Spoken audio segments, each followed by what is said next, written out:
Hello बच्चों, आज तुम्हारी पीरियोडिक प्रॉपर्टीज शुरू करेंगे। उससे पहले एक छोटा सा पार्ट है, पोर्शन है, जिसको हम नॉमेनक्लेचर कहते हैं, नॉमेनक्लेचर ऑफ एलिमेंट्स। ठीक है, तो उसको कर लेते हैं कंप्लीट, फिर हम पीरियोडिक प्रॉपर्टीज़ की बात करेंगे। Nomenclature of elements with z greater than 100, greater than equal to 100। देखो भाई, 92 एलिमेंट्स तक, 92 क्या आ गया, यूरेनियम, 92 एलिमेंट्स तक 91 to 104, 14 हुआ ना, 92, हाँ ठीक है। 92 एलिमेंट्स तक तुम्हारे नाम पहले से दिए जा चुके हैं, और वो एलिमेंट्स जो होते हैं वो नेचुरली अकर करते हैं। ठीक है, तो नेचुरल एलिमेंट्स कहलाते हैं 92 से पहले वाले। 92 के बाद जो कि यूरेनियम के बाद वाले हैं, 92 के बाद यूरेनियम के बाद वाले जो हैं, they are called transuranic elements, और most of these elements are man made. ठीक है, most of these elements are man made. तो हमने क्या किया, क्योंकि अभी उस जो नेचुरली डिस्कवर हुए तो उनका कुछ ना कुछ नाम ऐसा रखा गया, लेकिन जो 100 के बाद वाले जो एलिमेंट्स हैं उनका नाम, जैसे कभी मैन मेड किसी ने बनाया उसको, किसी ने, क्योंकि उनकी हाफ लाइफ बहुत कम होती है, या यूँ कह लो हाफ लाइफ भी नहीं कहना चाहिए, उनकी लाइफ बहुत कम होती है, वो बहुत जल्दी से ख़त्म हो जाते हैं, बनते हैं और ख़त्म हो जाते हैं, तो स्टेबल नहीं होते, कहने का मतलब ये है। तो हमने उन्हें बनाया, और बना के उनका कोई ऐसा नाम नहीं रखा, तो हमने IUPAC, मतलब जो international union of pure and applied chemistry है ना, IUPAC, उसने उनका कुछ नाम रख दिया। ठीक है, तो 100 से ऊपर वाले जितने भी हैं उनका नाम उनके नंबर्स के हिसाब से रखा गया। जैसे अगर मान लो मैं कहता हूँ कि मैंने 100 लिखा है, ठीक है ना, तो इस नंबर का, इस डिजिट का कुछ नाम होगा, इस डिजिट का कुछ नाम होगा, इस डिजिट का कुछ नाम होगा, और उन डिजिट के नाम का जो पहला लेटर होगा उससे मैं इसका सिंबल बनाऊंगा और इसका नाम भी बनाऊंगा। कैसे? अब ये तो होता है 1, ये होता है 0, और ये होता है 0। ठीक है, तो ये OZZ हो जाएगा? नहीं, क्योंकि ये तो तुम्हारे अंग्रेज़ी के वो हो गए ना। ठीक है, तो ग्रीक या लैटिन नेम्स होते हैं इनके, जैसे 1 को हम कहते हैं उन या अन, 0 को हम कहते हैं नील, इसको हम कहते हैं नील। ठीक है, तो हम इसका नाम या इसका सिंबल क्या रखेंगे? सबसे पहले तो ये देखो, अरे बाबू तुम यहाँ हाथ में आ जाओ हमारे, कहाँ गए? हाँ, इसका सिंबल क्या रखोगे? UNN, उन। ठीक है, इसका नाम क्या रखोगे? अन, देखो, अन नील, नील, अन नील नील। इन तीनों के बाद हम क्या ऐड कर देंगे? एम, अन नील नील एम। क्लियर हो गई ये बात?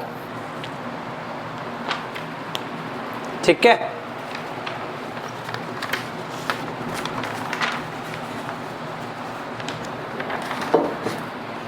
अन नील नील एम। तो यहाँ पे क्या चीज़ हमें ध्यान रखनी है? हमें देखना है कि जो भी हमारे पास 3 डिजिट होगा ना, 100 से ऊपर 3 डिजिट है, 100 से 118 तक समझ लो। अभी तक तो वही डिस्कवर हुआ है ना, या वही इजाद किए गए, इन्वेंट किए गए, आप क्रिएट किए गए। उसके आगे भी हो सकता है 124 कल निकल जाए कि 124 वाला जो है एलिमेंट हम वो बनाया और वो स्टेबल निकल गया फॉर एग्जाम्पल, तो वो भी हम कल देख सकते हैं। बट अन नील नील, इन तीनों के पहले हमें क्या पता होना चाहिए कि इनके लैटिन नेम्स क्या हैं। ठीक, दूसरा ये क्या है? उन। ये सिंबल कैसे बनेगा? इन नाम के फर्स्ट अल्फ़ाबेट से, और ये इस तरीके से हो जाएगा। क्लियर होगी बात? तो सबसे पहले लिखो इसमें, these elements have 3 digits, these elements have 3 digits in their atomic number, these elements have 3 digits in their atomic number, each digit can be converted into prefixes या Latin prefixes as given in the table. अब table में क्या है, 0 से लेकर भाई 10 ही तो digit होती है ना.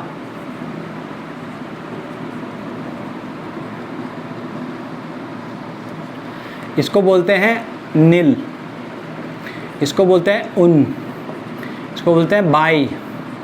ओ 3 तो गायब हो गया भाई, तो 4 यहाँ कर देते हैं, 3 यहाँ कर देते हैं. ये हो गया ट्राई, ये हो गया टेट्रा, टेट्रा, ये हो गया पेंटा, पेंट समझ लो, ट्राई, पेंट, टेट्रा, पेंटा, हेक्सा, सेप्टा, और ये क्या हो गया, एथ इज ऑक्टा, और ये हो गया नोना. ठीक है, ये जो भी नंबर है हम इनमें से हर एक किसी ना किसी प्रीफिक्स में उसको चेंज कर सकते हैं. ठीक है, नेक्स्ट लिखो, combining the first letter of these prefixes, combining the first letter of these prefixes gives the symbol of the element. ठीक है जी, क्लियर होगी बात. ये एग्जाम्पल लिख लेना जब मैं इसके बाद बोलूँगा. नेक्स्ट लिखो, combining these prefixes and ending with em gives the name of the element. पहली चीज़.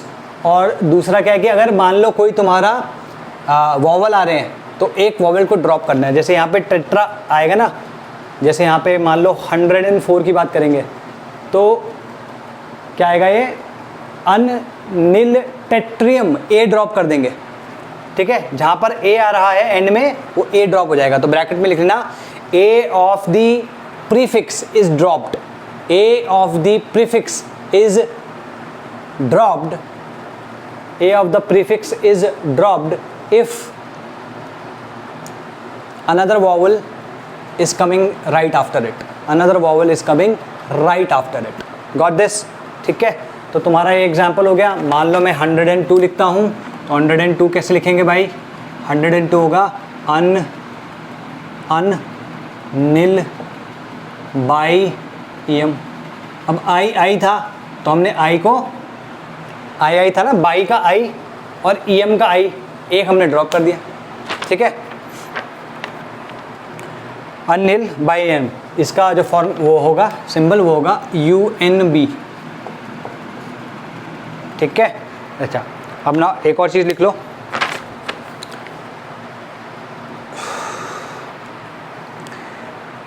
केस ऑफ, ठीक है, इन केस ऑफ बाई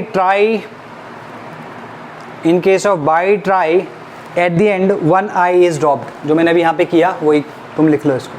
ठीक है, पहले वाला तो मैं लिखवा ही चुका हूँ, अभी वाला भी लिख लो. ये हो गया. अच्छा, अब काम क्या करना है हमको, मैं तुम्हें काम दे रहा हूँ 100 से लेकर 118 तक तुम्हें सारे के सारे नाम लिखने. जब तुम मुझे नोट्स दोगे तो तब तुम मुझे ये भी दोगे.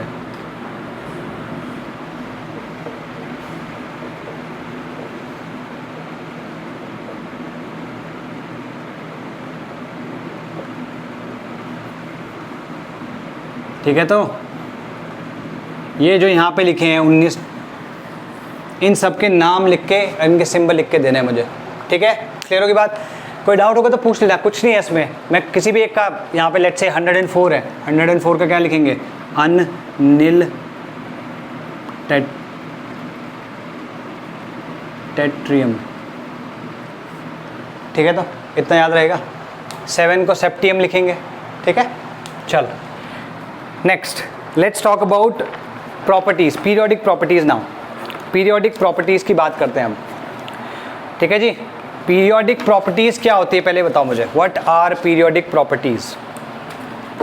Periodic properties are those properties which repeat after certain interval. ये याद है, बता चुका हूँ मैं पीरियोडिक प्रॉपर्टीज क्या होती है। ठीक, तो लिखो properties of elements which repeat, properties of elements which repeat after a fixed interval are known as periodic properties, ठीक है। ये प्रॉपर्टीज दो प्रकार की होती हैं, ठीक है। एक होती है एटॉमिक प्रॉपर्टी और एक होती है मॉलिक्यूलर प्रॉपर्टी। एटॉमिक प्रॉपर्टी वो प्रॉपर्टी होती है जिसको डिफाइन करने के लिए, एक्सप्लेन करने के लिए, डिस्क्राइब करने के लिए तुम्हें सिर्फ एक एटम या एटॉमिक लेवल पे ही तुम उसको एक्सप्लेन कर सकते हो, ठीक है। और मॉलिक्यूलर प्रॉपर्टीज़ वो प्रॉपर्टीज़ होती हैं जिसके लिए तुम्हें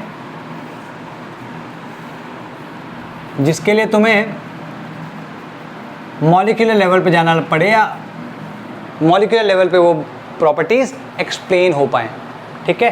तो एटॉमिक प्रॉपर्टीज़, ठीक है, तो atomic periodic properties, P properties कर देते इसको, पी प्रॉपर्टीज़, और ये हो जाएगा तुम्हारा मॉलिक्यूलर पीपी, ठीक है। एटॉमिक प्रॉपर्टीज़ की डेफिनेशन लिखो, यहाँ पे लिख लेना साथ में, क्या, those properties of elements which can be explained on the basis of single atom. properties of elements which can be explained on the basis of a single atom।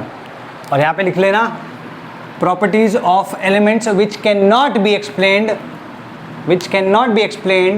by a single atom, ठीक है। Got it. इसका example क्या हुआ, सबसे पहला example हुआ इसका Z effective. In fact इसके एग्जाम्पल को ब्लैक पेन से लिखते हैं, ठीक है, ये ध्यान रहेगा। और जो मैं यहाँ पे प्रॉपर्टीज़ लिख रहा हूँ यही मोस्टली प्रॉपर्टीज़ होती है जो तुम इस चैप्टर में पढ़ोगे। This is called Z effective. ये क्या होता है जेड इफेक्टिव, हम पढ़ेंगे। स्क्रीनिंग इफेक्ट पढ़ोगे, आयनाइजेशन एंथैल्पी पढ़ोगे, इलेक्ट्रॉन गेन एंथैल्पी पढ़ोगे और इलेक्ट्रोनेगेटिविटी पढ़ोगे। नहीं, इलेक्ट्रोनेगेटिविटी तो इलेक्ट्रॉन एफिनिटी हो गया, इलेक्ट्रोनेगेटिविटी, ठीक है, इलेक्ट्रोनेगेटिविटी, ठीक है। तो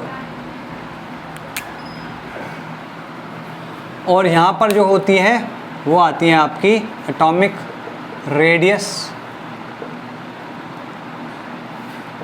और melting point and boiling point etcetera, ठीक है। जो मेन प्रॉपर्टीज़ हैं इस चैप्टर में जो हम अच्छे से पढ़ने वाले हैं वो ये सारी हैं,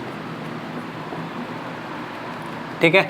आज हम कोशिश करेंगे ये दोनों कंप्लीट कर लें, कल हम ये करेंगे, फिर उसके बाद बाकी की, ठीक है। एक दिन में एक हो जाए तो भी अच्छा है, हमें अच्छे से इन डेप्थ देखना है इसको, गॉट इट। तो सबसे पहले हेडिंग डालो इफेक्टिव न्यूक्लियर चार्ज, ब्रैकेट में Z effective, effective nuclear charge, effective nuclear charge, that is the first heading. इन सब का आपस में कुछ ना कुछ लेना देना है, इसलिए हम इस तरीके से करेंगे।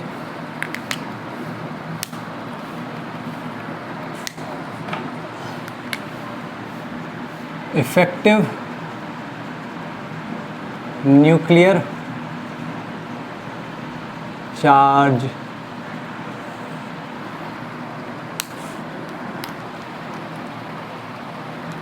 इफेक्टिव न्यूक्लियर चार्ज कहाँ थे हम,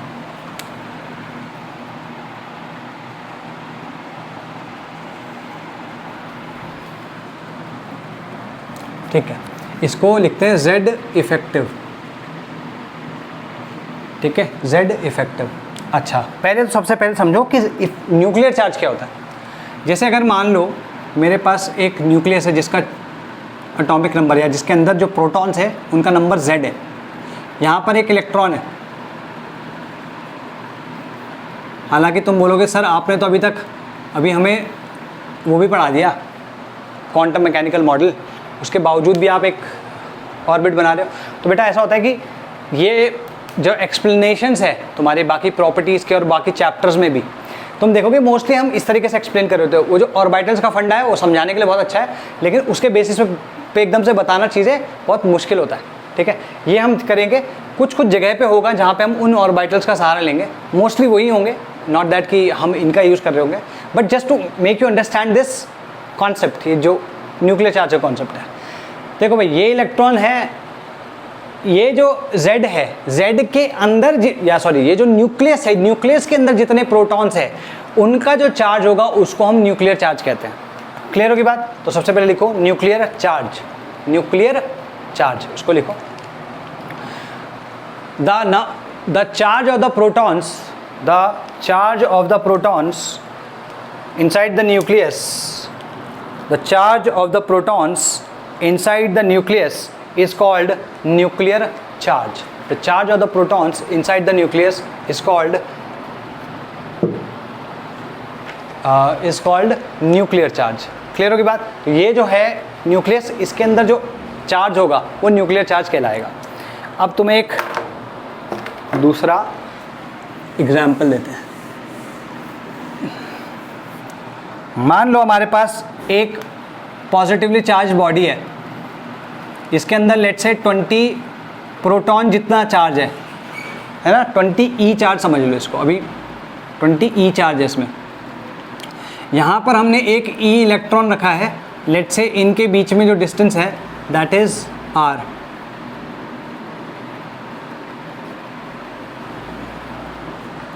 ठीक है, इनके बीच में जो डिस्टेंस है आर है। ठीक है, अगर मान लो इस पर फोर्स लग रहा होगा, ये तो पॉजिटिव है नेगेटिव है, फोर्स किस तरीके का लग रहा होगा? अट्रैक्टिव। अगर अट्रैक्टिव फोर्स लग रहा है तो ये इसको इधर खींच रहा होगा, ये इसको इधर खींच रहा होगा। तो जिस मोमेंट पे इन पे लेट्स से यहाँ पे हमने इनको रखा, इस मोमेंट पे इस पर कितना फोर्स लग रहा होगा? या इसको छोड़ दो, मतलब ये इधर की तरफ आ रहा होगा, या ये छोड़ो इसको, ये समझो कि ये इलेक्ट्रॉन जो है वो इधर खींचा चला आएगा, इसको ऐसे मानो है, ये इलेक्ट्रॉन इधर खींचा चला आएगा। ये इलेक्ट्रॉन अगर खींचा चला आ रहा है, इसका मतलब क्या हुआ कि इसके ऊपर कुछ फोर्स लग रहा है इधर की तरफ। अब ये जो फोर्स लग रहा है इसके ऊपर, वो इस पॉजिटिव चार्ज की वजह से लग रहा है, तो कितना फोर्स होगा? लेट्स से 20 प्रोटॉन्स की वजह से इस इलेक्ट्रॉन पे r डिस्टेंस पे ये जो फोर्स लग रहा है लेट्स से वो 20x है, 20x है। क्लियर होगी बात? फोर्स किधर लग रहा है? इधर की तरफ 20x है। ठीक, तो ये जितने भी यहाँ पे पॉजिटिव चार्ज है, सारा का सारा पॉजिटिव चार्ज इसको खींच रहा है। This electron is, I can say it in this way as well, that this electron is experiencing the pull of these 20 protons, या these 20 protons मान लो अभी, क्योंकि प्रोटॉन लायक 20 प्रोटॉन जितना चार्ज है इस पर। क्लियर होगी बात? दोबारा बोल रहा हूँ, ये प्रोटॉन का 20 प्रोटॉन का चार्ज वाला एक पार्टिकल है, इसके अराउंड मैंने किसी r डिस्टेंस पे e इलेक्ट्रॉन रख दिया।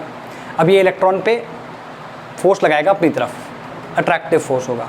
अब ये जो फोर्स है लेट्स से कि मैं उसको कहता हूँ 20x, ये 20x फोर्स कौन सा है? This is the pull of these 20 protons on this electron. है ना? I think we are like this is clear enough. Now let's say मैंने यहाँ पे कुछ इलेक्ट्रॉन्स डाल दिए, लेट्स से मैंने यहाँ पे 19 इलेक्ट्रॉन्स डाल दिया अराउंड। ठीक है, इधर इसके आसपास मैंने 19 इलेक्ट्रॉन्स डाल दिए। ठीक है, अभी के लिए रैंडम ही मान लो, अगर मैंने यहाँ पे 19 इलेक्ट्रॉन्स डाल दिए। ठीक है, अब मैं देख रहा हूँ इस इलेक्ट्रॉन के ऊपर, क्या इस इलेक्ट्रॉन के ऊपर अब फोर्स 20x लगेगा? बताओ। नहीं ना?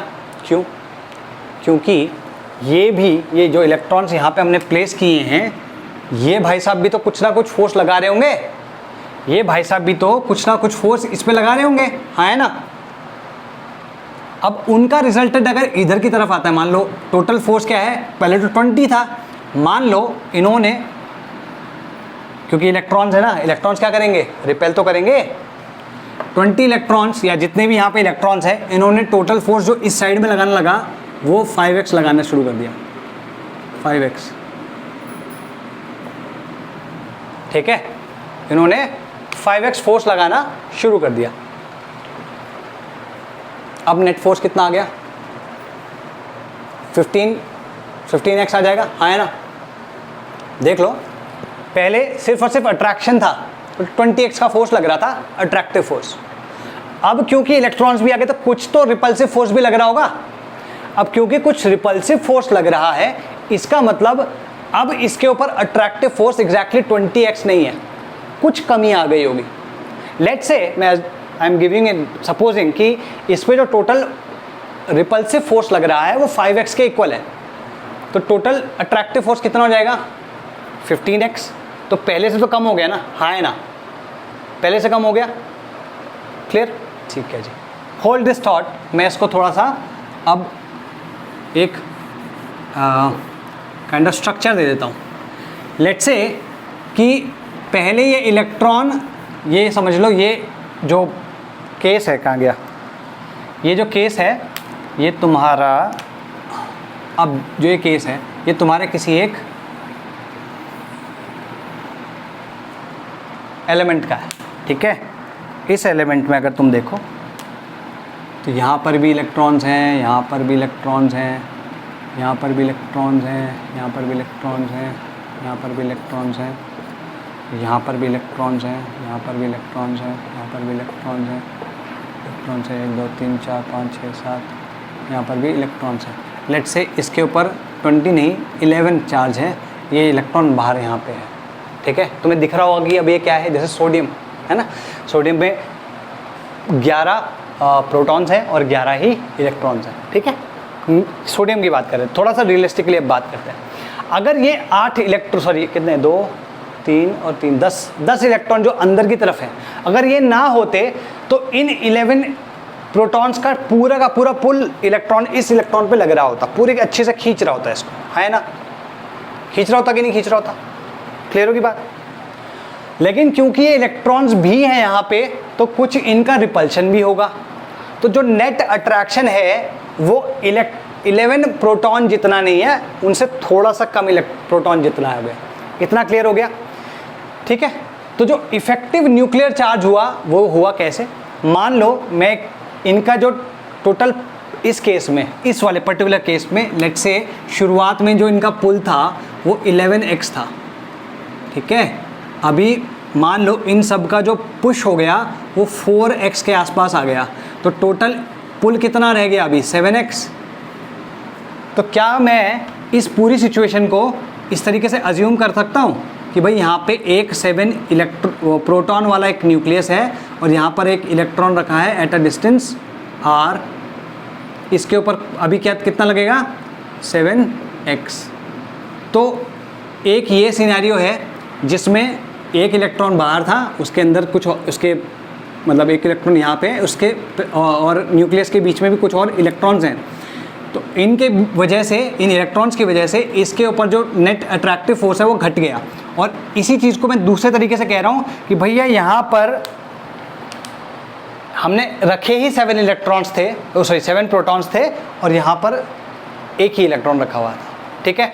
तो एक्चुअली में इस केस में और इस केस में जो ये इलेक्ट्रॉन फोर्स एक्सपीरियंस कर रहा है, अट्रैक्टिव फोर्स एक्सपीरियंस कर रहा है, वो 7 प्रोटॉन की वजह से कर रहा है एक तरीके से, है ना। 7 प्रोटॉन की वजह से, क्यों, क्योंकि 4 प्रोटॉन लायक जो पुल है वो तो काइंड ऑफ वो तो डिसिपेट हो जा रहा है, ख़त्म हो जा रहा है ड्यू टू दिस इलेक्ट्रॉन्स, है ना, ठीक है। तो इसका मतलब क्या हुआ, ये 7 प्रोटॉन जितना फोर्स इस पे लगा रहा है, जैसे हमने यहाँ पे देखा 7 प्रोटॉन जितना फोर्स लगा रहा है, तो इसका न्यूक्लियर चार्ज, जो एक्चुअल न्यूक्लियर चार्ज है वो तो 11 है, ठीक है, लेकिन जो इसका इफेक्टिव न्यूक्लियर चार्ज है वो 7 है। तो अभी समझ में आ गया दोनों में डिफरेंस, ठीक है। तो लिखो, इसमें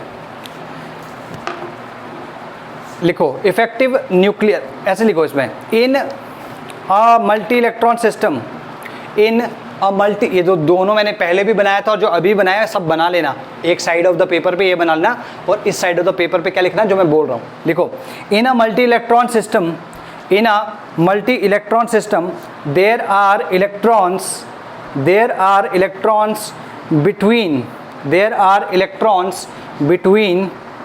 the last electron and the nucleus, between the last electron and the nucleus। Basically ये वाले इलेक्ट्रॉन्स कौन से हो गए, इनर इलेक्ट्रॉन्स हो गए ना ये, तो इस आउटर मोस्ट इलेक्ट्रॉन और इसके बीच में जो है ये इनर इलेक्ट्रॉन्स आ रहे हैं, ठीक है। तो क्या लिखोगे, there are electrons between the last electron and the nucleus, comma, hence the net charge, hence the net charge और attractive force, hence net charge लिख लो क्योंकि यहाँ पे 7 प्रोटॉन जितना चार्ज ही तो एक्सपीरियंस किया है इसने, नहीं, ठीक। Hence the net charge it experiences, hence the net charge it experiences will be slightly lower than, will be slightly lower than the net charge it experiences will be slightly lower than what it would have experienced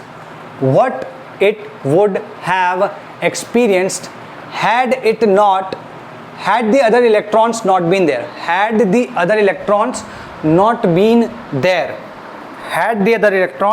not been there, ठीक है। तो इसको चाहो तो तुम इस तरीके से लिख लो कि यहाँ पर अगर तुमने यहाँ पे इलेक्ट्रॉन्स रखे हैं, यहाँ पे एक इलेक्ट्रॉन रखे, सॉरी यहाँ पे 11 प्रोटॉन्स रखे हैं, तो यहाँ पर जो अट्रैक्टिव फोर्स है experiences the full nuclear charge, ठीक है। तो ये न्यूक्लियर चार्ज किसके इक्वल होता है, Z के इक्वल, तो experience is the full nuclear charge that is Z, ठीक। इस वाले केस में क्या होगा, does not experience the full nuclear charge, इसे लिखना does not experience the full nuclear charge और एक्सपीरियंसेस इफेक्टिव न्यूक्लियर चार्ज, लिखो एक्सपीरियंसेस इफेक्टिव न्यूक्लियर चार्ज, ठीक है जी। तो ये कहा जा सकता है मल्टी इलेक्ट्रॉन सिस्टम है ना, अगर तुमको ये थोड़ा विजुलाइज भी करना है तो तुम इसे इस तरीके से विजुलाइज कर सकते हो, इसकी फोर्स इस तरफ लगेगा, इसका फोर्स इस तरफ लगेगा, इसका इस तरफ लगेगा, इसका थोड़ा और इस तरफ लगेगा, इसका इधर लगेगा, इसका तो सीधा इधर लगेगा, है ना। तुम देख रहे हो कि सारा फोर्स जो है वो इस डायरेक्शन में लग रहा है, ठीक है। इन सब का रिजल्टेंट इस डायरेक्शन में तो आएगा ना कुछ, क्लियर होगी बात। तो जो इस डायरेक्शन में वो आएगा वही अपोज करेगा। तो इसमें लिखो net charge of the nucleus experienced, net charge of the nucleus experienced by the electron, an outermost electron, लिखो an outermost electron is called Z effective, इसकी और डेफिनेशंस भी हैं, इस वाली डेफिनेशन को ब्रैकेट में या फिर इन्वर्टेड कॉमास में या किसी और अलग पेन से लिख लेना, ठीक है। ये 2-3 जो डेफिनेशन लिखवा रहा हूँ कहीं से भी कोई सी भी यूज़ कर सकते हो, स्कूल में भी और बाहर तो डेफिनेटली कर ही सकते हो, ठीक है। इस वाले केस में लिखी चुके हो electron will not experience the full nuclear charge, ठीक है, that means it will experience slightly lower या Z इफेक्टिव। नेक्स्ट लिखो, ठीक है, इसकी कुछ वो लिख लो ज़रा, वेरिएशन ऑफ Z इफेक्टिव तो हम कराएंगे ही, रुक जाओ, इसकी प्रॉपर्टीज़ लिखो, ठीक है। Z effective depends upon the type of orbital in which the electron is housed. ये इलेक्ट्रॉन किस ऑर्बिटल में होगा, ठीक है। ये इलेक्ट्रॉन जिस पे हम इसके पुल की बात कर रहे हैं, ये कौन से ऑर्बिटल में होगा और कौन से शेल में होगा, उस पर काफ़ी हद तक ये डिपेंड करेगा। तो लिखो इफेक्टिव न्यूक्लियर चार्ज या Z effective depends upon, ZF कैसे लिखते हैं, ऐसे Z effective, ZF depends on the type of orbital and the shell, type of orbital and the shell in which the electron is housed, comma, and on the ability of other electrons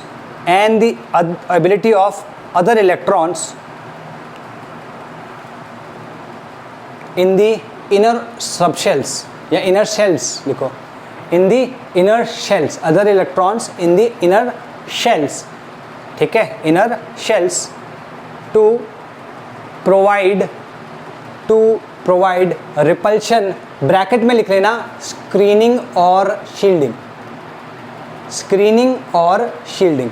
इसको यहीं पे रोक के पहले screening effect समझाए तो हम लिखवा बाद में दूंगा। देखो भाई, हम इसको इस तरीके से देख सकते हैं जैसे कि इसके ऊपर पुल तो 11 का लगना चाहिए था, लग कितने का रहा है इफेक्टिवली 7 का। इसका मतलब कुछ लोग इसको उधर खींच भी रहे होंगे या एक तरीके से इसके अट्रैक्शन से बचा रहे हैं। ये वाले इलेक्ट्रॉन्स इस इलेक्ट्रॉन को इसके अट्रैक्शन से बचा रहे हैं। तो 11 इलेक्ट्रॉन या 11 प्रोटॉन के लायक इस पर फोर्स लगना चाहिए था, अट्रैक्शन फोर्स लगना चाहिए था, लेकिन सिर्फ 7 के अब अबाउट लग रहा है। इसका मतलब क्या हुआ, ये जो मैंने वैल्यूज़ यहाँ पे दिखी है ना, ये ऐसी हैं, मतलब काइंड ऑफ सपोज्ड वैल्यूज़ हैं। इस पर मत जाना कहीं किसी को बताने लगो कि सर यहाँ तो 11x फोर्स लगेगा, यहाँ 7x फोर्स लगेगा, नहीं ऐसा कुछ नहीं। तो ये जो अब इन इलेक्ट्रॉन्स के होते हुए एक तरीके से इन्होंने शील्डिंग दे दी उसको। ये रिपल्शन जो हो रहा है, this is providing a shielding of sorts, ठीक है, to this electron from the attraction of the nucleus. ठीक है, तो अभी के लिए इतना समझो, अभी मैं इसको समझाऊंगा और ठीक। Screen in the inner orbitals to provide screening or shielding from the attraction of the nucleus, from the attraction of the nucleus। ठीक है, देखो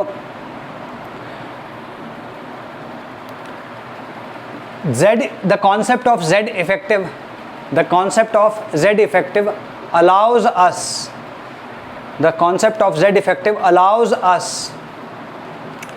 to account for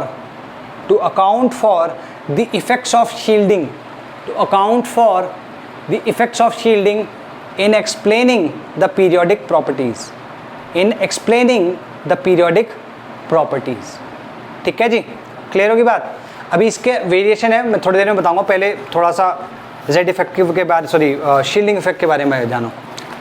ठीक है, नाउ लिखो, इसमें लिखो, we can also say that these electrons are being shielded from the attraction of the nucleus। ऐसे लिखो, we can also say that these electrons are shielding, not shielded, these electrons are shielding the outermost electron from the pull of the nucleus। These electrons are screening or shielding the outermost electrons from the pull of the nucleus। ठीक है, so we can say that in a multi-electron system, देखो, so we can say that in a multi-electron system, electrons present in the inner shell act as a shield or screen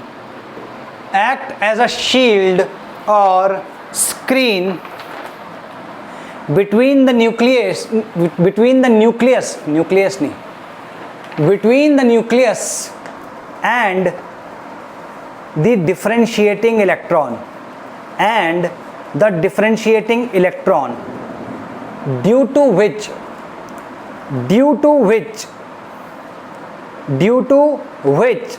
the electron in question, भाई क्योंकि हम outer most या differentiating electron की बात कर रहे हैं ना, तो द इलेक्ट्रॉन इन क्वेश्चन कौन हुआ, differentiating electron only.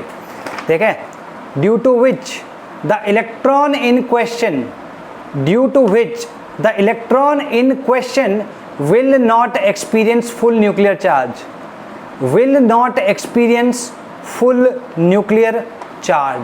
are we clear?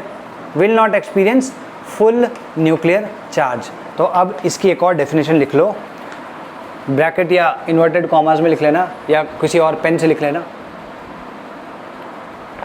किसी और कलर के पेन से लिखो। एक्चुअल न्यूक्लियर चार्ज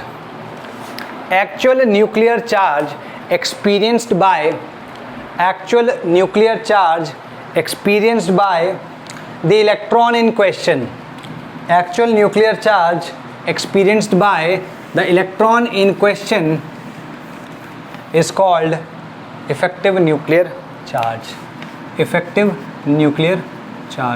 इसका फॉर्मूला होता है Z माइनस सिग्मा। ठीक है, ये सबको पता है क्या है, इफेक्टिव न्यूक्लियर चार्ज। ये क्या है, न्यूक्लियर चार्ज। और ये क्या हो गया तुम्हारा, इसको बोलते हैं कांस्टेंट या फिर स्क्रीनिंग और स्क्रीनिंग या शील्डिंग कांस्टेंट। ठीक है जी, क्लियर होगी बात? ठीक है, क्लियर है? इसमें लिख लो sigma is calculated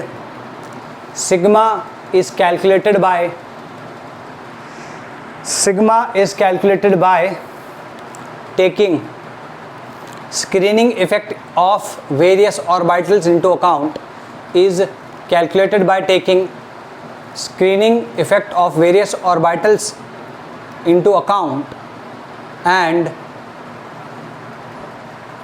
is given by the Slater's rules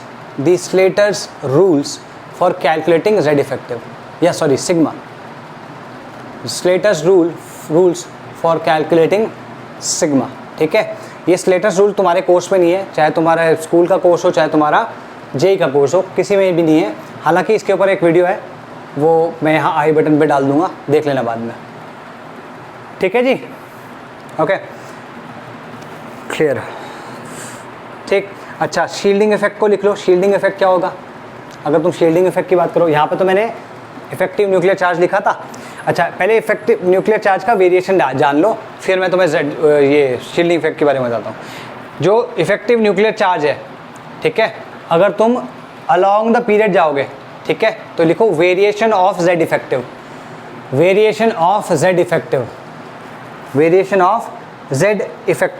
ठीक है। बस इतना लिख लेना, पीरियड ऐसे लिखना, period increases along the period, ठीक है। और अगर मैं ग्रुप की बात, भाई ये अभी ध्यान रखना है, क्योंकि हमारे पास कैसा है, हमारे पास ऐसा कुछ एक पीरियोडिक टेबल है ना, इसमें हॉरिजॉन्टल रोज हैं जिनको हम पीरियड कहते हैं, इसमें वर्टिकल कॉलम्स हैं जिनको हम ग्रुप्स कहते हैं।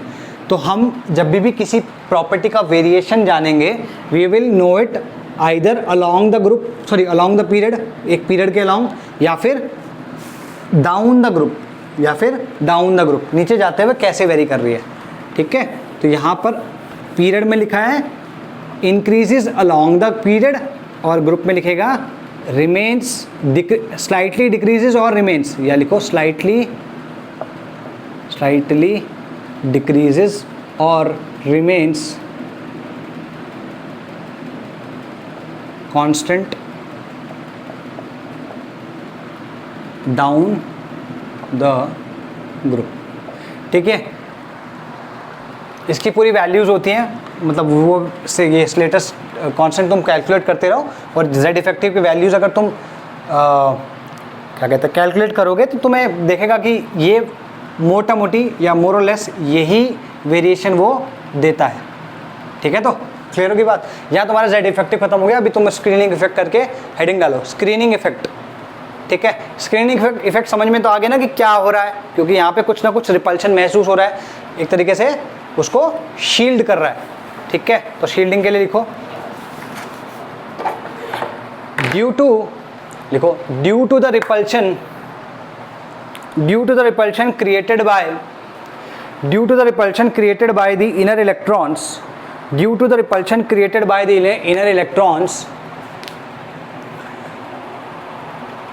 the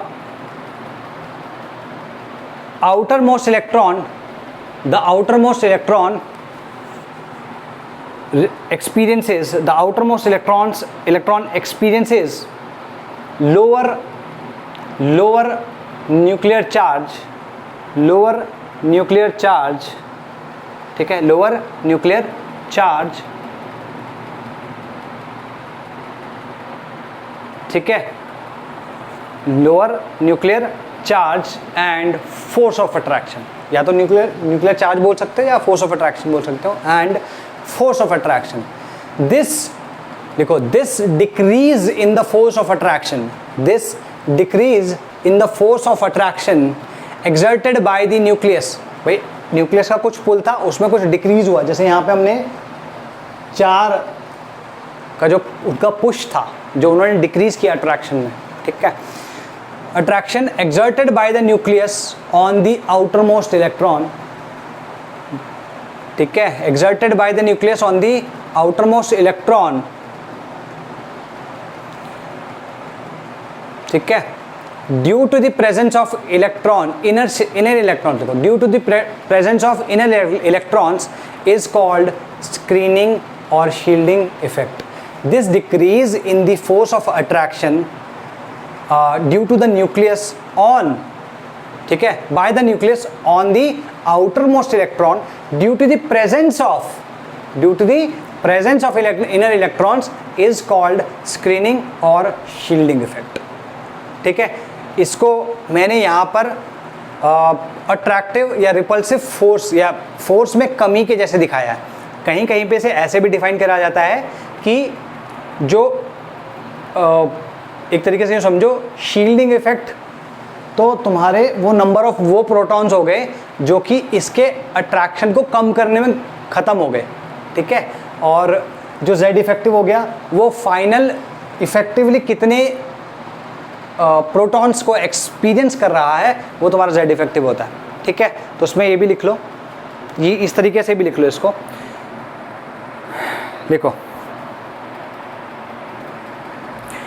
Z effective is the actual number of protons. Z effective is the actual number of protons in the nucleus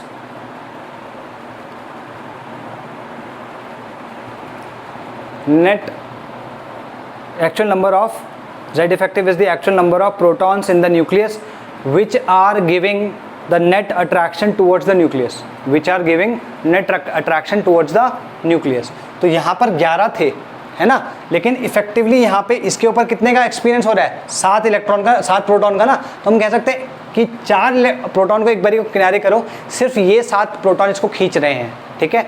और उसमें लिखो नीचे sigma is Slater's constant, sigma लिखो, sigma number of protons which are used to overcome electron repulsion. तो जो 4 protons थे इसमें वो शहीद हो गए, एक तरीके से वो यूज्ड अप हो गए इन इलेक्ट्रॉन्स के रिपल्शन को काउंटर करने में, ठीक है. Number of protons which are use to overcome electron repulsion, ठीक है. ये क्लियर हो गया भाई. अच्छा, अब एक हेडिंग डालो, छोटी हेडिंग इसी में, स्क्रीनिंग इफेक्ट में, मैग्नीट्यूड ऑफ, लिखो मैग्नीट्यूड ऑफ स्क्रीनिंग इफेक्ट, ठीक है, मैग्नीट्यूड ऑफ स्क्रीनिंग इफेक्ट. ये हेडिंग डाल दिया, ठीक है जी. अब हम बात करते हैं मैग्नीट्यूड ऑफ शील्डिंग इफेक्ट. तो ये कैसे वेरी करेगा उसको देखो.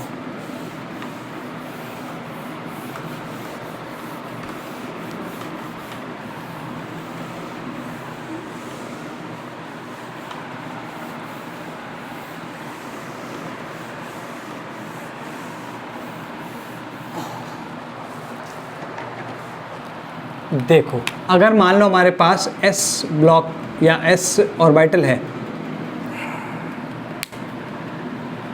तो ऐसा कुछ होगा इसमें,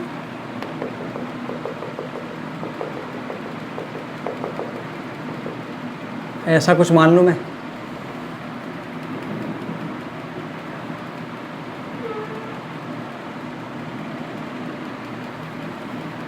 ठीक है. इसमें अगर तुम देखो तो खूब सारा यहाँ पे इलेक्ट्रॉन डेंसिटी रहेगी और ये स्फेरिकल होता है, ठीक है जी. अब मान लेते हैं यहाँ पे हमारे पास ये भी है, ये कैसा होगा, it will be somewhat like this,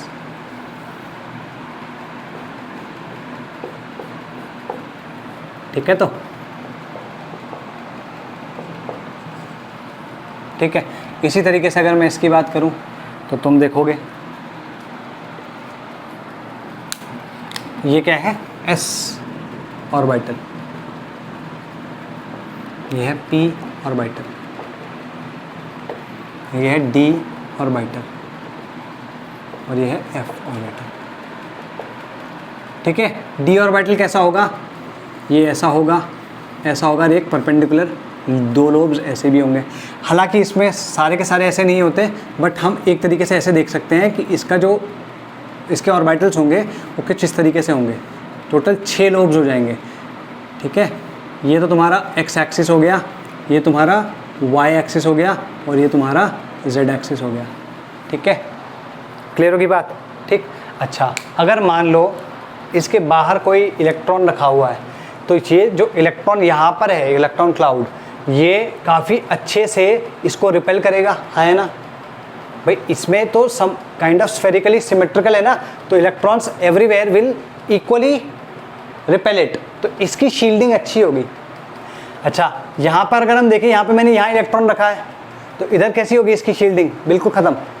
यहाँ रखा है तो थोड़ी थोड़ी अच्छी रहेगी। तो तुम देख सकते हो कि ये 2 डायरेक्शंस हैं जिसकी वजह से इसकी शील्डिंग कंपैरेटिवली इससे कंपैरेटिवली कम हो जाएगी, ठीक है। यहाँ पे देखो हमारे पास 1 2 3 4 डायरेक्शन है, क्योंकि अगर मैं यहाँ पे रखता हूँ तो भी पुअर होगी, यहाँ रखता हूँ तो भी पुअर होगी, यहाँ रखता हूँ तो भी पुअर होगी, यहाँ भी रखता हूँ तो भी पुअर होगी, ठीक है। तो इन चारों डायरेक्शन में मैं अगर रखता हूँ तो पुअर शील्डिंग हो रही है, तो इफेक्टिवली इसकी जो शील्डिंग आती है वो इससे कम आती है। क्लियर होगी बात, ठीक है। अब इसकी बात कर लेते हैं। यहाँ पर तो क्या है, इस तरीके से है, 2 लोब ऊपर है, 2 लोब ऊपर है और 2 लोब नीचे है और 2 लोब ऐसे हैं, ठीक है। तो इसमें तो टोटल मिला के 8 डायरेक्शन हो जाएंगे ऐसे। 8 डायरेक्शन से अगर 8 डायरेक्शन में कहीं पे कोई इलेक्ट्रॉन रखा हुआ है, तो ये इलेक्ट्रॉन्स न्यूक्लियस के पुल से उससे ज़्यादा आसान kind of very very poorly shield कर पाएंगे। तो इसका जो शील्डिंग इफेक्ट होता है सबसे कम होता है, सबसे पुअर होता है। समझ में आ गया ना क्यों हो रहा है ऐसा, ठीक है। तो लिखो the magnitude of screening effect, the magnitude of screening effect, the magnitude of screening effect depends upon the number of inner electrons the number of inner electrons, ठीक है, ब्रैकेट में लिखना higher the number of inner electrons higher the screening effect, higher the number of inner electrons higher the screening effect। तो simple है, अंदर जितने ज़्यादा electrons होंगे उतना ज़्यादा रिपल्शन होगा और उतना ही ज़्यादा स्क्रीनिंग इफेक्ट होगा, पहली चीज़ है। सेकेंड लिखो it depends upon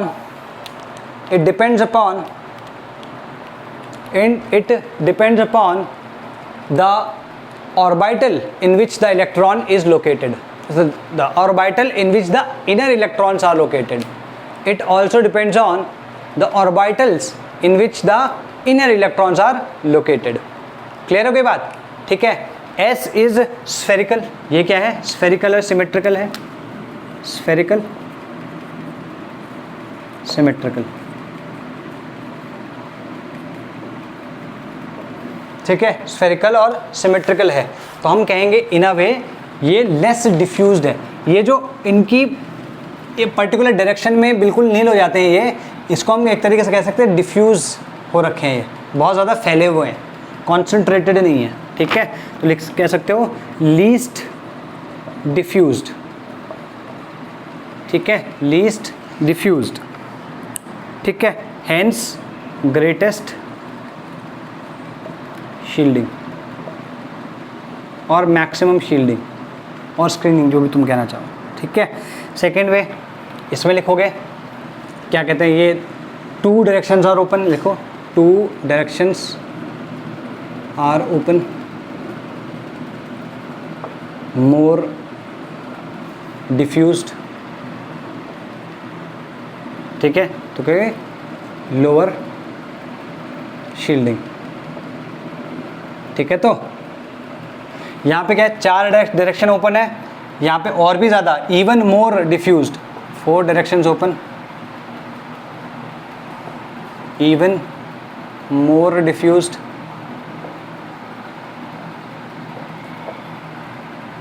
even lower,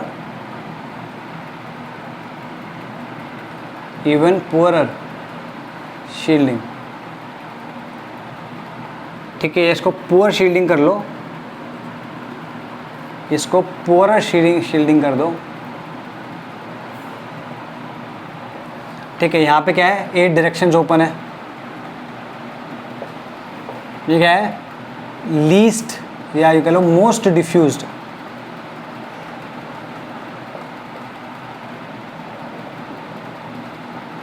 यहाँ पे क्या कह सकते हैं, पुअरेस्ट शील्डिंग, ठीक है। तो अगर हम शील्डिंग की बात करें तो शील्डिंग पावर जो है, ठीक है, S की सबसे ज़्यादा होती है, P की सबसे ज़्यादा होती है, उसके बाद होती है फिर D की और फिर F की। ठीक है, ये ध्यान रहेगा।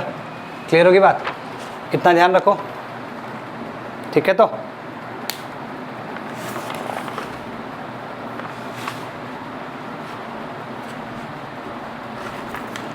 Same number of nuclear, same nuclear charge. ठीक है, एक लास्ट चीज़ है इसमें, अगर ये पूछा जाता है क्वेश्चन, कई बार बच्चे पूछते हैं, बाद में पूछते हैं, लेकिन आज पहले से लिखवा रहा हूँ। ठीक है, ये पहले से ही लिखवा रहा हूँ। क्या पूछते हैं बच्चे?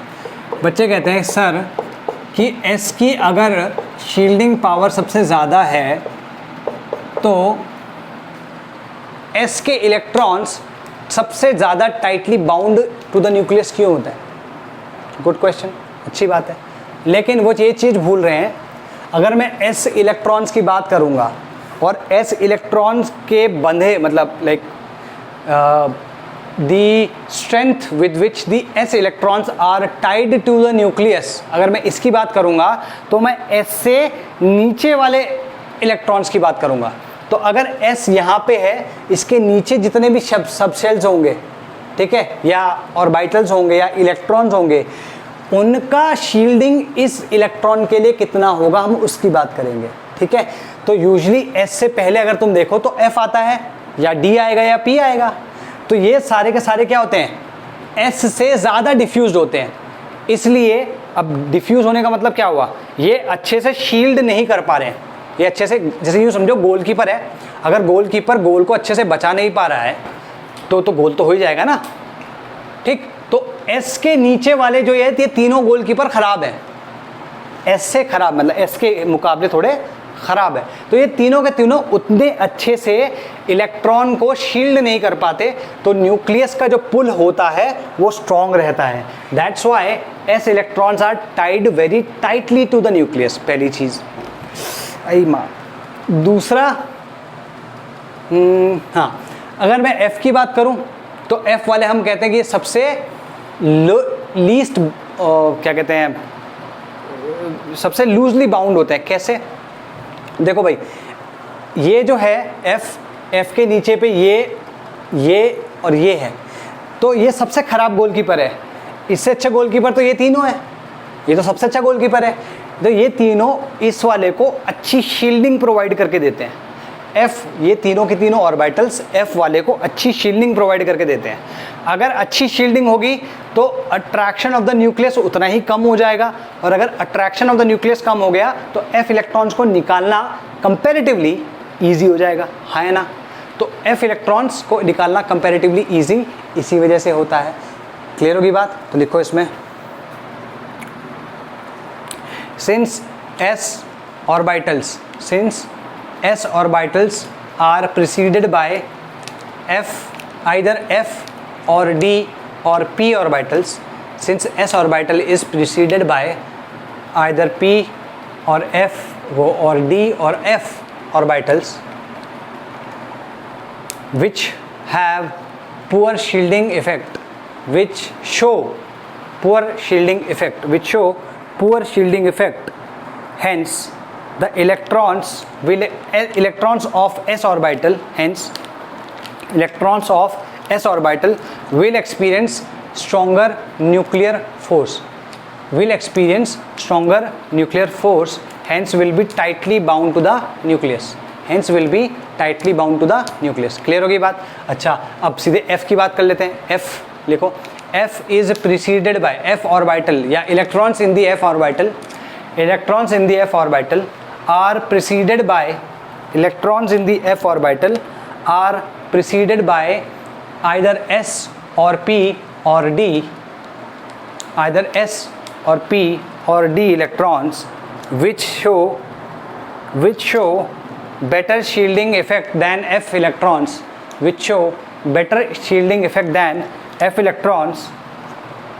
hence the F electrons will not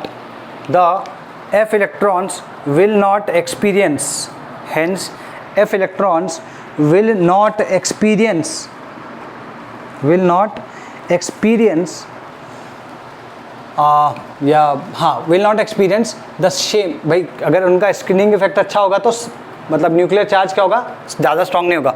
will not experience a strong nuclear charge, hence they will not be as tightly bound to the nucleus as s electrons are. Hence they will not be as tightly bound to the nucleus as s electrons are, है ना. s electron जितना tightly bound नहीं होंगे. तो भाई s electrons काफ़ी tightly bound है, ये लूजली मोस्ट लूजली बाउंड है, ये मोस्ट टाइटली एंड ये मोस्ट लूजली. तो ये बीच वाले कैसे हैं, tight, little loose, little more loose, most loose. ठीक है, इस तरीके से. चलो जी, तो ये कंप्लीट होता है तुम्हारा. ठीक है, तो इसमें इलेक्ट्रॉन को निकालना बहुत मुश्किल होगा और इसमें इलेक्ट्रॉन को निकालना उतना ही भारी होगा, उतना ही मुश्किल होगा, उतनी ही ज़्यादा एनर्जी, उतनी कम, इस पे से इलेक्ट्रॉन को निकालना उतना ही मुश्किल होगा. तो इलेक्ट्रॉन को निकालने के लिए एनर्जी ज़्यादा देनी पड़ेगी. इसमें निकालना आसान होगा, इसमें इलेक्ट्रॉन को निकालने के लिए एनर्जी कम देनी पड़ेगी. ये भी लिख लेना, हालांकि मैंने तुम्हें डिक्टेट नहीं किया, बट लिख लेना इसको.